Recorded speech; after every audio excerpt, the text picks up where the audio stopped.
പുകവലിക്കാത്തവർക്കും മദ്യപിക്കാത്തവർക്കും അതുപോലെ തന്നെ കൊച്ചു കുട്ടികൾക്ക് വരെ ക്യാൻസർ കണ്ടുവരുന്ന ഒരു കാലത്താണ് നമ്മളിപ്പോൾ ഉള്ളത്. ഒരു വീട്ടിൽ ഒരു ക്യാൻസർ ഹിസ്റ്ററി എങ്കിലും നിലവിൽ ഉള്ള ഒരു കാലത്താണ് നമ്മൾ ജീവിച്ചുകൊണ്ടിരിക്കുന്നത്.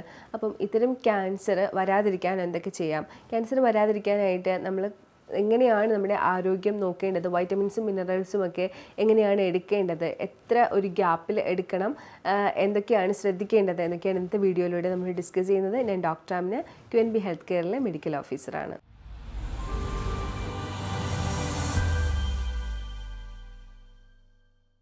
ക്യാൻസർ എന്ന് പറയുമ്പോൾ തന്നെ ഇപ്പോഴും ആളുകൾക്ക് ഒത്തിരി ഭയമാണ്. എന്നാൽ ഇന്നത്തെ കാലത്ത് ക്യാൻസറിന് നല്ല ട്രീറ്റ്മെൻറ്റുകൾ നിലവിലുണ്ട്. അതുകൊണ്ട് തന്നെ 4th സ്റ്റേജിലുള്ള ക്യാൻസർ വരെ റിവേഴ്സ് ചെയ്ത് തിരിച്ചു കൊണ്ടുവരാനായിട്ട് ഇന്നത്തെ മെഡിക്കൽ മേഖലയ്ക്ക് കഴിയുന്നുണ്ട്.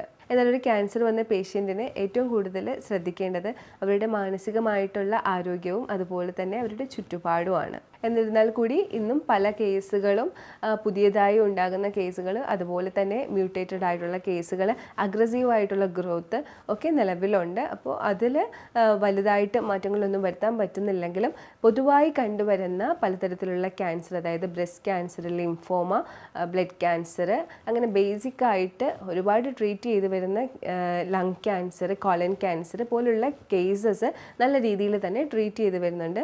ഒരു മനധൈര്യത്തിൻ്റെ ആവശ്യം മാത്രമാണ് അതിൽ ആവശ്യമായിട്ട് വരുന്നത്. എല്ലാവർക്കും അറിയാവുന്ന കാര്യമാണ് ക്യാൻസർ എന്ന് പറയുന്നത് സെൽസിൻ്റെ ഓവർ ഗ്രോത്ത് ആണ് എന്നുള്ളത്. അതായത് ഒരു ഭാഗത്തെ സെല്ല് അമിതമായിട്ട് വളരുന്നു അല്ലേ. അപ്പോൾ ആ സെല്ലിന് കൂടുതലായിട്ട് ന്യൂട്രീഷൻസ് വേണ്ടി വരും. അപ്പോൾ അത് മറ്റുള്ള സെല്ലിൻ്റെ ന്യൂട്രീഷൻ കൂടി അബ്സോർബ് ചെയ്ത് ഉപയോഗിക്കുന്നത് കാരണം ഡെഫിഷ്യൻസീസും അതുപോലെ തന്നെ മാലബ്സോർപ്ഷനും കാര്യങ്ങളും ഒക്കെ വന്ന് പേഷ്യൻ്റ് ഒത്തിരി വീക്കായി പോകും. അങ്ങനെയാണ് ക്യാൻസർ പേഷ്യൻ്റ് എപ്പോഴും വീക്കായി പ്രസൻറ്റ് ചെയ്യുന്നത്.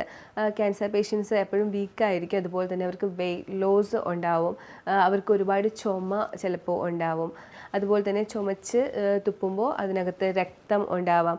ടോയ്ലറ്റിൽ പോകുമ്പോൾ ബ്ലഡ് പ്രസൻറ്റ് ചെയ്യുക, കോൺസ്റ്റിപ്പേഷൻ ഉണ്ടാവുന്ന കേസ്, അതുപോലെ അകാരണമായിട്ട് കാരണങ്ങളൊന്നുമില്ലാതെ ഏതെങ്കിലും ഭാഗത്ത് വേദന വരിക, നടുവേദന, അങ്ങനെ പല രീതിയിലാണ് ക്യാൻസർ പ്രസൻറ്റ് ചെയ്യുന്നത്. ക്യാൻസർ വന്ന ഒരു പേഷ്യൻറ്റിൻ്റെ റിപ്പോർട്ടിൽ എപ്പോഴും WBC കൂടുതലായിരിക്കും. അതുപോലെ തന്നെ അവർക്ക് വൈറ്റമിൻസ് ഒക്കെ വളരെ കുറവായിരിക്കും. വൈറ്റമിൻ D ആയാലും മിനറൽസ് ആയാലും ഒക്കെ കുറവായിരിക്കും.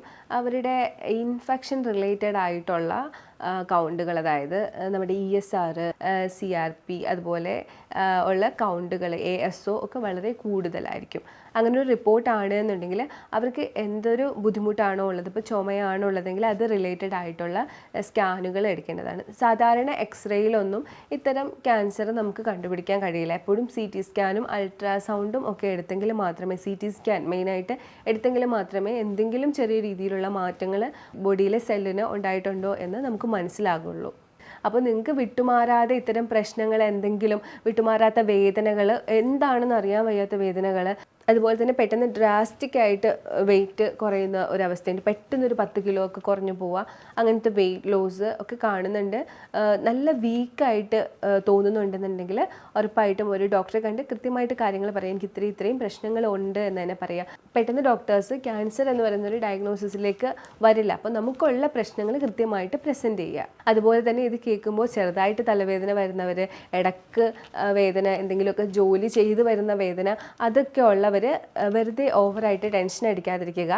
ഇത് എപ്പോഴും നിങ്ങൾക്ക് അത്രയും വലിയൊരു ബുദ്ധിമുട്ട് തന്നെ തോന്നിക്കും. ക്യാൻസർ ആണ് നിങ്ങൾക്ക് എന്നുണ്ടെങ്കിൽ നിങ്ങൾക്ക് അത്രയും വലിയ ബുദ്ധിമുട്ട് തന്നെയായിരിക്കും തോന്നുന്നത്. നിങ്ങൾക്ക് ഒരു ഡോക്ടറെ കാണണം എന്ന് ഉള്ളെന്ന് തോന്നിപ്പോകും. അപ്പോൾ അത്തരം അവസരങ്ങളിൽ മാത്രം അതിനെക്കുറിച്ച് ഭീതിപ്പെടുക. ഇനി ഭീതിപ്പെടണമെന്ന് ഞാൻ പറയില്ല, കാര്യം നല്ല രീതിയിലുള്ള ട്രീറ്റ്മെൻറ്റ്സ് അവൈലബിൾ ആണ്.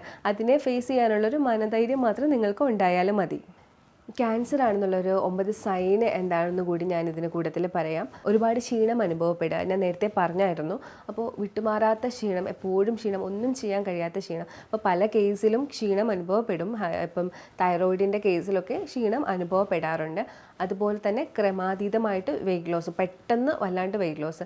അപ്പോൾ അതും ഇതുപോലെ വെയിറ്റ് ലോസ് ഉണ്ടാവാനായിട്ട് തൈറോയിഡിൻ്റെ കേസുകൾ അതിലൊക്കെ വെയിറ്റ് ലോസ് ഉണ്ടാവും. പിന്നെ നിങ്ങൾക്ക് ബോഡിയിൽ മുഴകൾ, തടിപ്പ് പോലെയൊക്കെ എവിടെയെങ്കിലും കാണുന്നു. അപ്പോൾ അതിൽ തന്നെ നിങ്ങൾക്ക് ചിലപ്പോൾ ലൈപ്പോമയായിരിക്കും, സ്കിന്നിൽ ഫാറ്റിൻ്റെ നൊഡ്യൂൾസ്. അപ്പം അങ്ങനെ ആവാം. പക്ഷേ അല്ലാതെ അത് ക്യാൻസർ ആവാനും ഉള്ള സാധ്യതകളുണ്ട്. ലിംഫോമ പോലുള്ള ക്യാൻസറിലൊക്കെ ചെറിയ ചെറിയ തടിപ്പുകൾ പ്രസൻറ്റ് ചെയ്യാറുണ്ട്.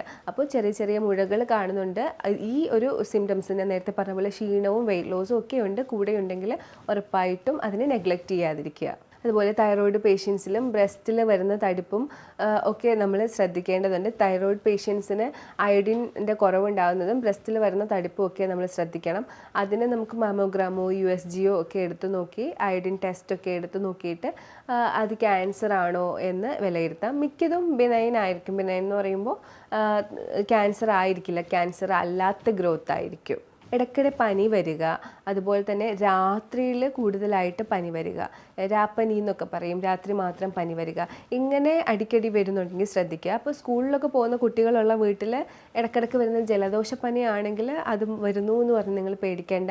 ഞാൻ നേരത്തെ മുകളിൽ പറഞ്ഞ എല്ലാ കണ്ടീഷനും ഒരുമിച്ച് വരണം. വെയിറ്റ് ലോസും ക്ഷീണവും അതിൻ്റെ കൂടുതൽ എപ്പോഴും പനി വരിക അങ്ങനെ വരണം. അപ്പം കൂടുതൽ ആളുകളും പെട്ടെന്ന് ടെൻഷൻ അടിക്കുന്നവരാണ്.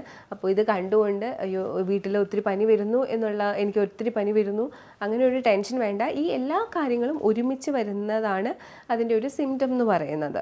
അതുപോലെ വിശപ്പ് കുറഞ്ഞു തോന്നുക, ഒന്നും കഴിക്കാൻ തോന്നില്ല, മനം പുരട്ടൽ അനുഭവപ്പെടുക, അങ്ങനെ വിശപ്പ്, ആഹാരത്തിനോടൊരു വെറുപ്പ് തോന്നാം. ശരീരത്തുള്ള മറുകുകൾ വലുതാവുകയും അത് ഇറഗുലറായിട്ട് പ്രസൻറ്റ് ചെയ്യുകയും ചെയ്യുന്നു. അതായത് അതിന് ബോർഡർ, സാധാരണ മറുകിന് ഒരു ബോർഡർ ഉണ്ടാവുമല്ലോ, ഇത് ബോർഡർ ഇല്ലാത്ത രീതിയിലേക്ക് വളരുന്ന മറുകുകൾ ക്യാൻസറിൻ്റെ ലക്ഷണമായിട്ട് കാണാറുണ്ട്.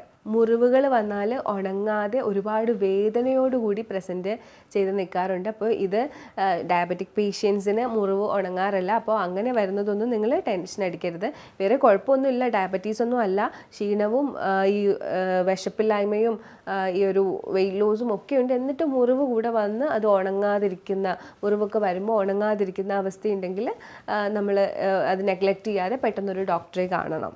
പിന്നെ ടോയ്ലറ്റിൽ പോകുന്ന കാര്യം, ടോയ്ലറ്റിൽ പോകുമ്പോൾ സ്റ്റൂളിന് എന്തെങ്കിലുമൊക്കെ വ്യത്യാസം ഉണ്ടാവുക, എന്തെങ്കിലും ഡാർക്ക് കളറിൽ സ്റ്റൂള് പ്രസൻറ്റ് ചെയ്യുക, അല്ലെങ്കിൽ കോൺസ്റ്റിപ്പേഷൻ അനുഭവപ്പെടുക, അത്തരത്തിൽ ടോയ്ലറ്റിൽ പോകുന്ന കാര്യങ്ങളിൽ ഉണ്ടാകുന്ന ബുദ്ധിമുട്ട് അത് ഒരുപാട് കൂടുതലാണ്. ബ്ലഡൊക്കെ പോകുന്നുണ്ട് എന്നുണ്ടെങ്കിൽ ഈ പൈൽസ്, ഫിസ്റ്റുല, ഫിഷർ അങ്ങനെ ഒന്നും അല്ല എന്ന് നിങ്ങൾക്ക് ഉറപ്പുണ്ടെങ്കിൽ ഒരു ഡോക്ടറിനെ കാണിക്കേണ്ടതാണ്. പിന്നെ വിട്ടുമാറാതെ ചുമ നിൽക്കുക, ഒരുപാട് നാൾ ചേർത്തുകൊണ്ട് ചുമ നിൽക്കുന്നുണ്ടെങ്കിലും പെട്ടെന്ന് തന്നെ ഒരു ഡോക്ടറിനെ കാണേണ്ടതാണ്. ഈ ചുമയോട് കൂടി ഞാൻ ഈ പറഞ്ഞ എല്ലാ ലക്ഷണങ്ങളും കാണിക്കുന്നുണ്ടെങ്കിൽ, നേരത്തെ പറഞ്ഞ പോലെ കഴലകൾ, സ്തനത്തിൽ ഒക്കെ നിങ്ങൾക്ക് മുഴകൾ പോലെയൊക്കെ കാണുന്നുണ്ടെങ്കിലും, തടിപ്പുണ്ടെങ്കിലും, വേദനയുണ്ടെങ്കിലും, നീര് കെട്ടുന്നുണ്ടെങ്കിലും പെട്ടെന്ന് തന്നെ ഒരു ഡോക്ടറെ കാണിക്കേണ്ടതാണ്. ഇത്രയും കാര്യങ്ങൾ ചേർന്ന് കൊണ്ട് വരുമ്പോഴാണ് അതിന് ക്രൈറ്റീരിയ എന്ന് പറയും. നമുക്കതിന് ഇത്രയും മാനദണ്ഡങ്ങൾ വേണം. അപ്പോൾ ഇതിൽ തന്നെ ഞാൻ നിങ്ങൾക്ക് പ്രത്യേകം പറഞ്ഞു തന്നു. വെയിറ്റൊക്കെ കുറയുമ്പോൾ ചിലപ്പോൾ തൈറോയിഡിൻ്റെ പ്രശ്നമായിരിക്കാം, ടോയ്ലറ്റിൽ പോകുന്ന ബുദ്ധിമുട്ടുകൾ ഫിഷറോ അല്ലെങ്കിൽ ഫിസ്റ്റുലയോ അങ്ങനെ എന്തെങ്കിലും ആയിരിക്കാം. അപ്പോൾ ഇതിൽ ഏതെങ്കിലും ഒരു കാര്യം ഉണ്ടെന്ന് പറഞ്ഞ് പെട്ടെന്ന് ടെൻഷൻ അടിക്കാതിരിക്കുക, എനിക്ക് ക്യാൻസർ ആണോ എന്ന്. അപ്പോഴും ഞാൻ പറയുന്നു, ക്യാൻസർ എന്ന് പറഞ്ഞ് നിങ്ങൾ ടെൻഷൻ അടിക്കേണ്ട കാര്യമില്ല. ഇന്ന് നിലവിൽ ഒരുപാട് ട്രീറ്റ്മെൻറ്റ്സ് അവൈലബിൾ ആണ്. ക്യാൻസർ വന്നു കഴിഞ്ഞാൽ സാധാരണയായി ചെയ്യുന്ന ട്രീറ്റ്മെൻറ്റ് കീമോതെറാപ്പി, റേഡിയോ തെറാപ്പി, അതുപോലെ തന്നെ ഇമ്മ്യൂണോ തെറാപ്പി ഒക്കെയാണ്. ട്രീറ്റ്മെൻറ്റ് കുറച്ച് കാലയളവ് കൂടുതലാണെങ്കിലും ഉറപ്പായിട്ടും പൂർണ്ണമായിട്ടുള്ള ഒരു ക്യൂർ ക്യാൻസറിന് ഇപ്പോൾ നിലവിലുണ്ട്. ഇത്തരത്തിലൊക്കെ നമുക്ക് ലക്ഷണങ്ങൾ കാണുമ്പോൾ ആദ്യമായിട്ട് നമ്മൾ ബ്ലഡ് ടെസ്റ്റ് ആയിരിക്കും എടുക്കുന്നത്. ബ്ലഡ് ടെസ്റ്റിനകത്ത് സെൽസിലൊക്കെ വേരിയേഷൻ ഉണ്ട്. പിന്നെ നിങ്ങൾക്ക് എവിടെയെങ്കിലുമൊക്കെ തടിപ്പൊക്കെ ഉണ്ടെങ്കിൽ അതിൽ FNAC, അതിനകത്തുനിന്ന് ദ്രവം എടുത്ത് അതിനെ പരിശോധിക്കും. അതിനകത്തും മാർക്കേഴ്സൊക്കെ പ്രസൻ്റ് ആണ് എന്നുണ്ടെങ്കിൽ അതിന് പിന്നെ ബയോപ്സി, അത് അവിടെ നിന്ന് കീറി അതിനകത്തുനിന്ന് ഒരു ചെറിയ പീസ് എടുത്ത് പരിശോധിക്കും. അതിനുശേഷം ക്യാൻസർ ആണോ അല്ലയോ എന്ന് കൃത്യമായിട്ട് വിലയിരുത്തും. അതിനുശേഷമാണ് ട്രീറ്റ്മെൻറ്റിലേക്ക് പോകുന്നത്. അപ്പോൾ ഇത്തരം ക്യാൻസർ വരാതിരിക്കാനായിട്ട് നമുക്ക് എന്തൊക്കെ ചെയ്യാം? പ്രത്യേകിച്ച് ഫാമിലി ഹിസ്റ്ററിയൊക്കെ ഉള്ളവർക്കായിരിക്കും ഇത് കൂടുതലായിട്ടും അവർ അന്വേഷിക്കുന്നത്. കാരണം ഫാമിലി ഹിസ്റ്ററി വഴി ക്യാൻസർ വരും എന്നുള്ള ഒരിതിൽ ഇനി വരാതിരിക്കാൻ എന്തൊക്കെ ചെയ്യാം എന്നുള്ളത് കൃത്യമായിട്ട് നിങ്ങളുടെ ബോഡിയുടെ ആരോഗ്യം നല്ല രീതിയിൽ നോക്കുക. അതായത് നിങ്ങളുടെ ബോഡിയിൽ ഒരു ക്യാൻസർ സെല്ല് വളരാനുള്ള സാധ്യത കൊടുക്കാതിരിക്കുക. pH കുറയുന്നതൊക്കെ ക്യാൻസർ സെല്ലിനെ ആക്റ്റീവ് ആക്റ്റീവ് ആവാനുള്ള സാധ്യതകളാണ്. അതായത് നമ്മൾ എപ്പോഴും എന്നും ആൽക്കലിക് ആയിട്ടുള്ള ഫുഡ് കൂടുതലായിട്ട് കഴിക്കാനായിട്ട് ശ്രദ്ധിക്കുക. ഞാൻ എപ്പോഴും പറയാറുള്ളൊരു കാര്യമാണ്, പുറത്തുനിന്ന് ഒരു ഫോറിൻ ബോഡി നമ്മളെ ആക്രമിക്കണമെങ്കിൽ നമ്മൾ വീക്ക് ആവണം. അപ്പോൾ നമ്മുടെ ബോഡി വീക്കാകാതെ സൂക്ഷിക്കുക. അപ്പോൾ ദിവസവും ഡ്രൈ ഫ്രൂട്ട്സ്, നട്ട്സ്, അതുപോലെ തന്നെ ഒരു ആൽക്കലിക് ഫ്രൂട്ട്, ഇത്രയും നിങ്ങൾ ഉൾപ്പെടുത്തിയിരിക്കുക. അതിൽ ഡ്രൈ ഫ്രൂട്ടിനകത്ത് ഫിഗോ, ഡേറ്റ്സോ അല്ലെങ്കിൽ ഉണക്കമുന്തിരിയോ, പലരും കംപ്ലയിൻറ്റ് ചെയ്യാറുണ്ട് ഇതൊന്നും മേടിച്ച് കഴിക്കാൻ പറ്റില്ല എന്ന്. അപ്പോൾ ഉണക്കമുന്തിരിയോ അല്ലെങ്കിൽ നിങ്ങൾക്ക് ഫിഗോ അല്ലെങ്കിൽ ഡ്രൈ ഫ്രൂട്ട് ഡേറ്റ്സോ നിങ്ങൾക്ക് ഉപയോഗിക്കാം. അതുപോലെ തന്നെ എന്നും ഒരു 5 ബദാം, അതായത് ആൽമണ്ട് എങ്കിലും കുതിർത്ത് കഴിക്കുക. നിലക്കടല, പച്ചക്കടല കുതിർത്ത് കഴിക്കുന്നതും നല്ല ഫാറ്റ് കിട്ടാനായിട്ട് നിങ്ങൾക്ക് ഹെൽപ്പ് ചെയ്യും. അപ്പോൾ അത് നല്ല രീതിയിൽ നിങ്ങളുടെ ബോഡിയെ ഹെൽത്തി ആയിട്ട് സൂക്ഷിക്കാനായിട്ട് ഹെൽപ്പ് ചെയ്യും. നല്ല വൈറ്റമിൻസും മിനറൽസും ബോഡിയിൽ ഉണ്ടാവും. അതുപോലെ തന്നെ എഗ്ഗ് എടുക്കുക. നല്ല രീതിയിൽ ബോൺ ബ്രോത്ത് കാര്യങ്ങൾ ഒക്കെ കഴിക്കുക. ആഴ്ചയിൽ അല്ലെങ്കിൽ 2 ആഴ്ച കൂടുമ്പോൾ ഒരിക്കലെങ്കിലും ബോൺ ബ്രോത്ത്, എഗ്ഗ് ഒക്കെ എടുക്കുക. നല്ല പ്രോട്ടീൻ ആയിട്ടുള്ള ഫുഡൊക്കെ എടുത്ത് നമ്മുടെ ബോഡി അത്യാവശ്യം ഹെൽത്തി ആയിട്ട് തന്നെ സൂക്ഷിക്കുക. അപ്പോൾ പുറത്തുനിന്നുള്ള അണുക്കൾ അല്ലെങ്കിൽ പുറത്തുനിന്നുള്ള ഫോറിൻ ബോഡീസ് നമ്മളെ ആക്രമിക്കില്ല. അടിക്കടി അലർജിയൊക്കെ വരുന്ന ആളുകളാണെങ്കിൽ അതൊക്കെ ട്രീറ്റ് ചെയ്ത് മാറ്റുക. അതുപോലെ തന്നെ ഡയബറ്റീസ്, ലൈഫ് സ്റ്റൈൽ ഡിസീസ്, അങ്ങനെയുള്ള പ്രശ്നങ്ങളൊക്കെ ഉണ്ടെങ്കിൽ അത് അറിയാമല്ലോ, നമുക്ക് കൈകാര്യം ചെയ്യാൻ പറ്റുന്ന കാര്യങ്ങളാണ്. അതൊക്കെ കൃത്യമായിട്ട് കൺട്രോൾ ചെയ്ത് വെക്കുക. നമ്മുടെ ബോഡിയുടെ ഹെൽത്ത്, അതായത് ഒബേസ് ആവാതെ നോക്കുക.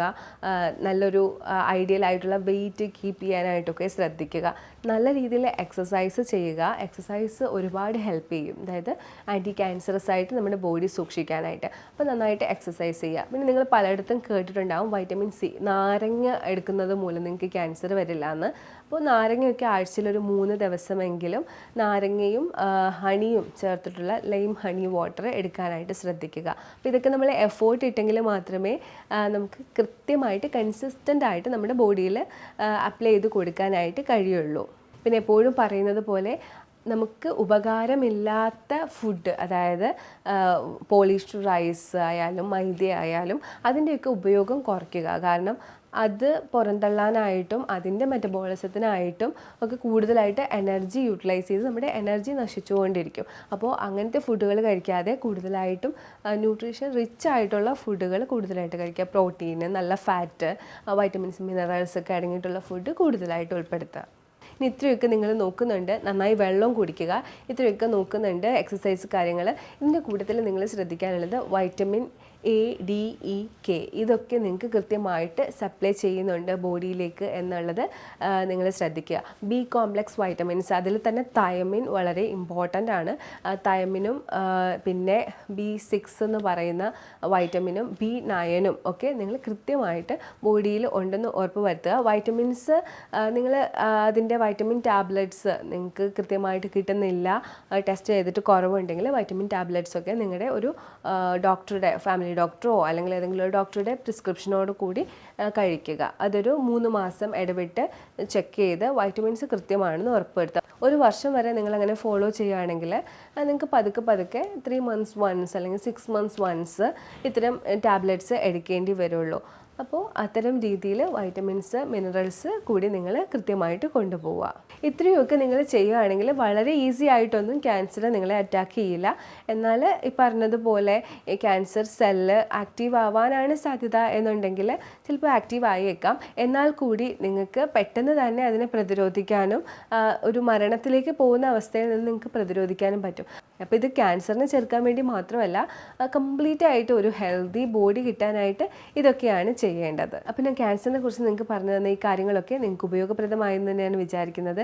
ഇനി ക്യാൻസറിനെ കുറിച്ച് നിങ്ങൾക്ക് വേറെ എന്തെങ്കിലും ഡൗട്ട് ഉണ്ട് എന്നുണ്ടെങ്കിൽ ഈ കാണുന്ന നമ്പറിലേക്ക് നിങ്ങൾക്ക് കോൺടാക്ട് ചെയ്ത് ചോദിക്കാവുന്നതാണ്. നമുക്ക് ഓൺലൈൻ കൺസൾട്ടേഷനും അവൈലബിൾ ആണ്. ഇനി ഒരു വീഡിയോയിലേക്ക് കാണുന്നവരേക്കും ബൈ.